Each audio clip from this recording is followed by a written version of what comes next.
barbecue capital of the world and home of Elvis Presley. Please welcome your co-host, Bob Furness. A contact center job either finds you in a moment of need, right, or you find it in a moment of need, right? I need a job, and or it could be that I'm working an opportunity in a contact center. And from the tornado capital of the world, home of the Oklahoma Sooners, here's your co-host, Amas. Bob, it is so good to see you, and I am especially excited to be back talking to contact center leaders. I love talking to the general public as well, but we're back talking to our people. It's exciting. How are you, man?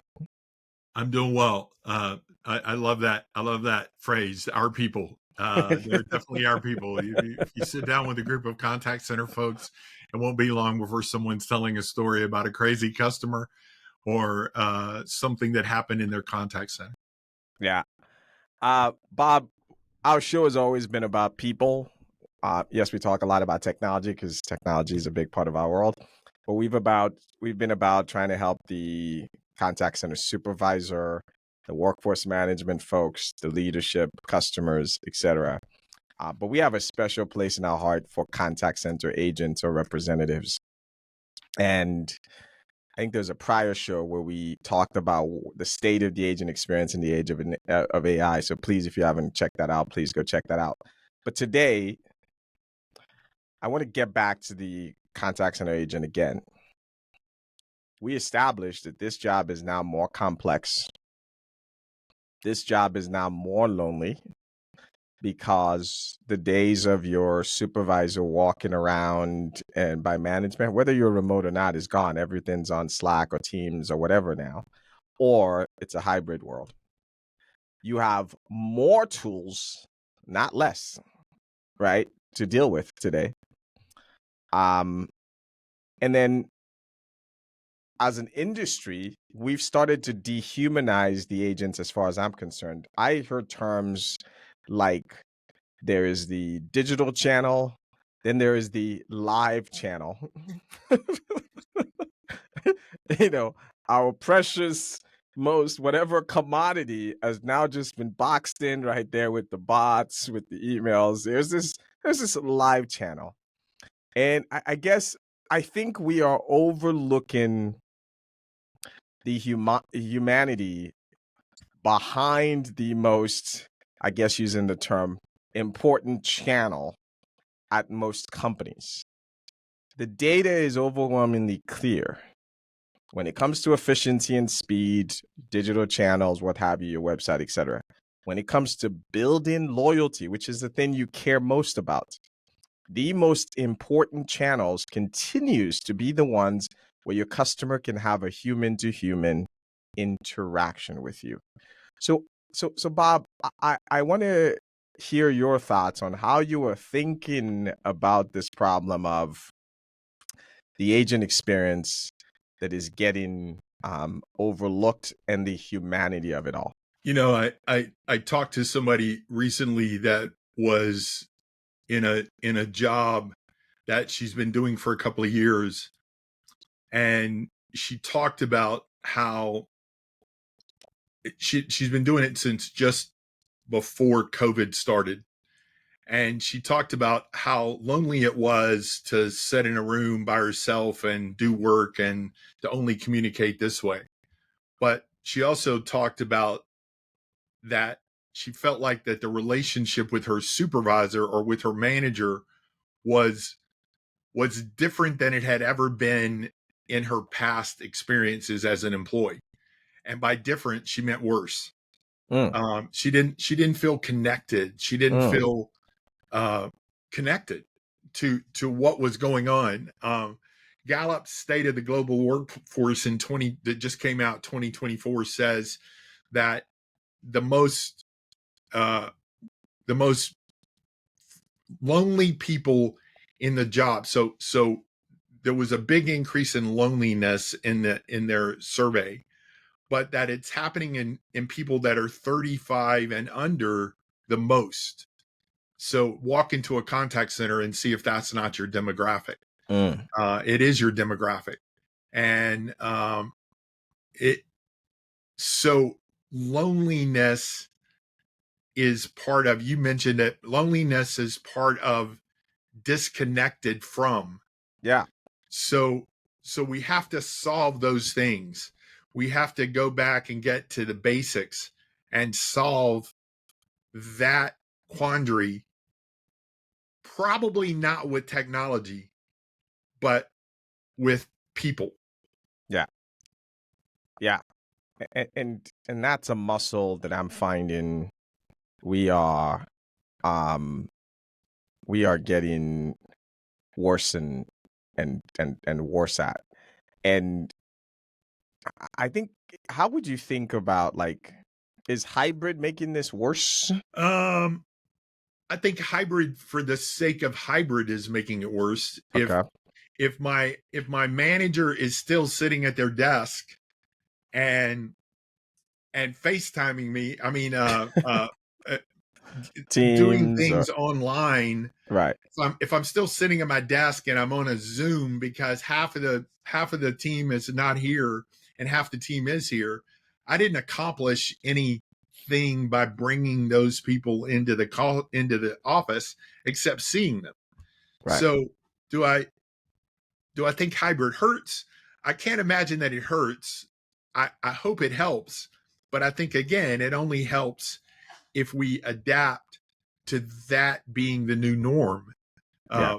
What are we going to do different if we have them come in on Tuesday, Wednesday, and Thursday? What is Tuesday, Wednesday, and Thursday going to look like that doesn't look like Monday Yeah. when they're working from home? Yeah. And I think that's a good segue. Indulge me here to do a little dispelling some myths. For contact center leaders, most agents are still in brick and mortar. Like, and depending on where you are, you may be living in a hybrid world, but I need you, I really will recommend you take that thing very seriously. How do I inject? Look, all of us spend our days on a screen. Like, we're texting, we're doing this, like, we're doing that. And what is going to make you stand out are these human to human experiences. And it doesn't need to be rocket science. So that's one. Remember, most people are still in brick and mortar, and people are craving that with the stats Bob shared. The second thing is, it's still a voice world. Voice still dominates the deal. And that's still the most complex interaction ever. And people need support. And all the support cannot come just by using tools. The last thing is, contacts and agents still need a lot of support, even more so than now. I get it. You have fatigue. You're like, I bought them a CRM. We've got a new screen now. We've done this. We've integrated the phone system. We've done all that. I get all of that. And those are good things. But every little bit you're doing adds more complexity to the job. And there's still humans talking to other frustrated humans. And it is your job to think about that agent experience and have them feel connected to your organization so they can take those punches. You are sending them out there to talk to the most complicated, sometimes hostile customers there. You're putting them on the front lines. They are no longer taking the what is my balance. And I just want you to have the empathy, and many contact center leaders, you've done the job, where minute after minute after minute, everyone you talk to is mad, is demanding. And what kind of support would you need in that scenario? Those are the places I think people's minds need to start going. So I agree 100%. And let's for a minute, let me jump back to about 1995, 97, like Right. before some of the people on the line were born. In my contact center that I ran at Bell South at the time, which obviously it eventually became AT&T. We had about 125 agents, And on a quarterly basis, we had a meeting where we sent our calls to another regional contact center, and we actually got together in a room and talked every quarter about how we were doing, what we were doing. We did some silly stuff. We connected people. We did those kind of things. I would say those things are gone in most corporations. It is a job, and you are expected to sit at your desk and do your job. So we have to get creative about how we interact with as a manager, how we interact with our team. And as a team person, we have to get creative in how we interact with our manager. It's a two-way street. I need to be able to manage my team as a manager, but as a team person, I need to be able to manage my manager. Right. So I need to build relationships with my manager. I love it when small organizations do research and they come out with these crazy questions. So I can't imagine even asking a person this question, but Better Up Labs just released a new study that says people want more friends at work, and more than half of them, 53%, would trade some compensation for more meaningful relationships with colleagues. Interesting. Now, Okay. I can't imagine asking that question, but if you ask the question, people might tell you that. I don't know, but 53%. Let's do what I do a lot with when I hear that we're going to reduce our talk times by 100%. Let's take 50% of it. 25% of people would say, "I want better relationships at work." Interesting. So what are we doing to facilitate that? I think the most important relationship is with the supervisor or the manager or the person I interact with. But Amas, if I've got 25 people working on my team as a manager, I've got 20. Just to spend an hour a month is almost 3/4 of my time. Yeah. So I've got to get more creative about huddles, about written interactions. But what employees want is to feel like they're part of something, to feel like that they're part of a company. And that I was recently talking to somebody who's a contact center leader, and she said that the people that I work, she's new in the role, but the people just want to know that they're doing good work and have a place in the company. They want a relationship that feels strong in the company, and that typically happens with those people on my team. I want to ask you a difficult question around this. How do we scale this? And what I mean is, how do we scale it before some of our tech friends listen to this and go, I have got a tool. Gen AI can mass send messages to your people, automated, that says, I care about you. But like what you are describing is a need that I am not so sure that it can be done by sending mass communications out. So I guess I'll ask you, how do you think about scaling it in that world where I've got, 20 people, or does it not scale? I don't think it scales, man. I think that the manager has to be on point about walking around the contact center. If it's true that the majority of the people are back in brick and mortar, It is. then I challenge those on the line. How many 30-minute segments is on your calendar to do walk around? And if you don't have any on your calendar, do you know how many you're going to do this week? As many as you have on your calendar. You're not going to spend 30 minutes walking around checking in with people unless it's on your calendar. You may, on the way back from the bathroom, you may say hello to Charlie, but most likely Charlie's saying hello to you. Right. It's Sarah that's sitting over in the corner by herself, just answering phone calls, that needs a check-in, that needs to know that you care about them, that you are aware that they're in today. But if you're in a hybrid approach, or if you're in a remote or virtual approach, it's even harder to scale. Yeah. But I think I said this during COVID. in some ways, if you're on point about it, I can stay more connected to you or in a different way connected to you via Teams than I could before Teams. Because before Teams, I had to send you an email. So there was no back and forth, right?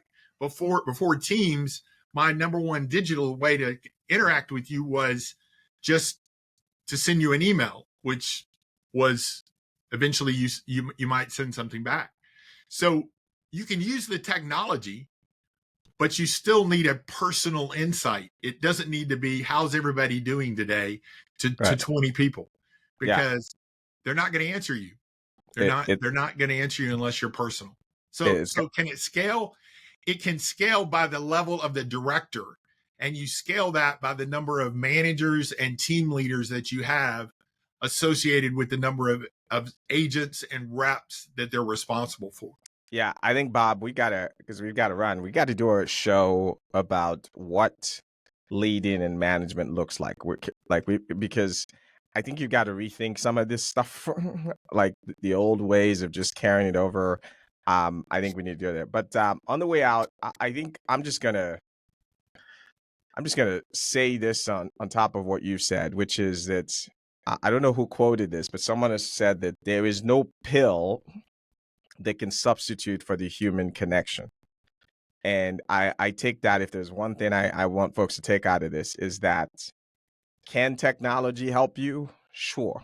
Right. In the same way as I use this phone, helps me to stay in touch, and I can text and I can call and what have you. But at the end of the day, I can't pre-program it. I have to get on the phone and have that conversation, or I have to be focused in. And so that's the part that there is no pill for. The human mind needs social connections at work, and you've got to figure out how to do that and prioritize it. Bob, any last words before we go? In that survey by Better Up, it said that 44% of the employees surveyed said they don't have a true friend at work. Is that my job as an employer to make sure they do? If I want my employee, the other one is 53% so they don't look forward to work because of coworkers. Yikes. So if I want my employees to look forward to work, if I want my employees to be engaged, if I want my employees to like their job, maybe I am responsible for that. You are. You got to create the environment. You got to create the environment. All right, we got to leave it there. It is awesome talking again to contact center leaders. And please, if you enjoyed the show, like, subscribe, share this with your friends so more and more people can listen to our show. Bob, it's good to see you. Have a good weekend, man. I'll add, send an email, send a Teams, send a chat, send a text, and tell somebody, hey, Amas and Bob are back. Absolutely. We are back. Have a good one, everyone. We'll talk soon. Thanks. To subscribe and listen to full episodes of the Contact Center Show, go to Apple, Spotify, or wherever you get your podcast.